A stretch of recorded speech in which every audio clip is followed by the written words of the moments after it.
ಸಖತ್ ಖಾರ ಬಣ್ಣ ಮತ್ತು ರುಚಿ ಆಚಿ ಚಿಲ್ಲಿ ಪೌಡರ್. ಕಾವ್ಯ ಕೂಡ ಅಶ್ವಿನಿ ಅವ್ರನ್ನ ನಾಮಿನೇಟ್ ಮಾಡ್ತಾರೆ. ನೀವು ಹೊರಗಡೆ ಹೆಣ್ಣಿನ ಪರವಾಗಿ ಹೋರಾಟವನ್ನು ಮಾಡಿರ್ಬೋದು, ಸ್ಟ್ರಗಲ್ ಮಾಡಿರ್ಬೋದು, ಆದರೆ ಬಿಗ್ ಬಾಸ್ ಮನೆ ಒಳಗೆ ಅಂತ ಬಂದಾಗ ಯಾವ ಹೆಣ್ಣಿನ ಪರನೂ ನೀವು ನಿಲ್ತಾ ಇಲ್ಲ. ಜೊತೆಗೆ ಹೆಣ್ಣಿನ ಬಗ್ಗೆನೇ ನೀವು ಆ ರೀತಿ ಪದಗಳನ್ನು ಬಳಕೆ ಮಾಡಿ ಮಾತಾಡುವಂಥದ್ದು ರಾಂಗ್. ಈ ಒಂದು ಕಾರಣಕ್ಕಾಗಿ ನಾನು ನಿಮ್ಮನ್ನು ನಾಮಿನೇಟ್ ಮಾಡ್ತೀನಿ ಅಂತ ಹೇಳ್ತಾರೆ.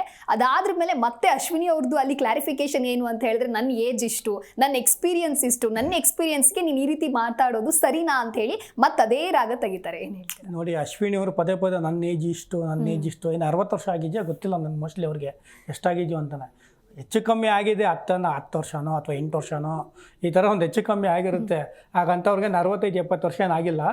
ಇನ್ನೂ ಅವರು ಮಾಡೆಲ್ ಥರನೇ ಅವರು ಫಿಸಿಕಲ್ ಫಿಟ್ಟಾಗಿ ಚೆನ್ನಾಗಿ ಕಾಣಿಸ್ತಾ ಇದ್ದಾರೆ.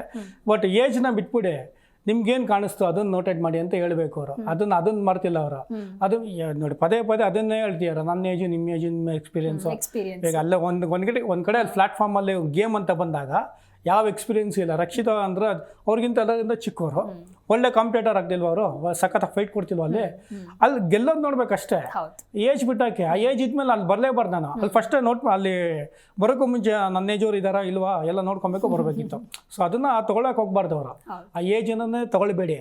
ನೀವು ಎಷ್ಟೇ ಏಜ್ ಆಗಿರಿ, ನಿಮಗೆ ಫಿಸಿಕಲ್ ಫಿಟ್ ಆಗಿದ್ದೀರಾ ಅದನ್ನು ತಲೆಯಲ್ಲಿ ಇಟ್ಕೋಬೇಕು. ನೀವು ಫೈಟರ್ ಥರನೇ ಇರಬೇಕು. ಏಜ್ ಡಸಂಟ್ ಮ್ಯಾಟರ್ ಅಂತ ಹಂಗೆ ಇಟ್ಕೊಬೇಕು ಅವರು.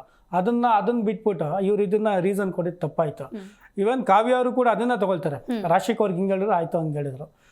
ಕಾವ್ಯಗೆ ಏನು ಹೇಳಿದ್ರು, ಕಾವ್ಯಗೆ ಕೆಲವೊಂದೆಲ್ಲ ಫ್ರೀ ಪ್ರಾಡಕ್ಟ್ ಎಲ್ಲ ಹೇಳಿದ್ರಲ್ಲ, ಅದಾದ ನಂತರ ಹೇಳ್ತಾರೆ. ಆಯಿತು, ಕಾವ್ಯ ಅವರು ಕೆಲವೊಂದು ಗೇಮ್ಸಲ್ಲೆಲ್ಲ ನೋಟಿಸ್ ಮಾಡಬೇಕಿತ್ತು, ನೋಟಿಸ್ ಮಾಡಿದ್ರು. ಅದನ್ನು ಹೇಳಿದ್ರು, ಕೆಲವೊಂದು ರೀಸನ್ನೆಲ್ಲ ಸ್ವಲ್ಪ ಕರೆಕ್ಟಾಗಿ ಹೇಳಿದ್ರು. ಅದು ರಾಶಿಕ್ ಅವ್ರದ್ದು ತೊಗೊಂಡ್ರು.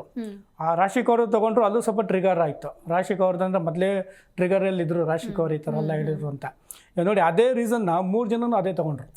ಅದು ತೊಗೊಳ್ಬಾರ್ದಾಯಿತು. ನಿಮ್ಗೇನು ಇಂಡಿವಿಜುವಲ್ ಆಗಿ ಏನು ಕಾಣಿಸ್ತಾ ಇದೆ ಅದನ್ನು ಹೇಳಬೇಕಿತ್ತು. ಅದನ್ನು ಕರೆಕ್ಟಾಗಿ ಲಾಸ್ಟ್ ನಾಮಿನೇಷನ್ ಹೆಂಗಿರಬೇಕು ಅಂತಂದರೆ, ಎಲ್ಲರೂ ಕರೆಕ್ಟಾಗಿ ಪರ್ಫೆಕ್ಟಾಗಿ ಹೇಳಿದ್ರಪ್ಪ ಅನ್ನೋ ಥರ ಇರಬೇಕಿತ್ತು. ಬಟ್ ಅಲ್ಲಿ ಯಾರ್ದು ಪರ್ಫೆಕ್ಟ್ ಅಂತ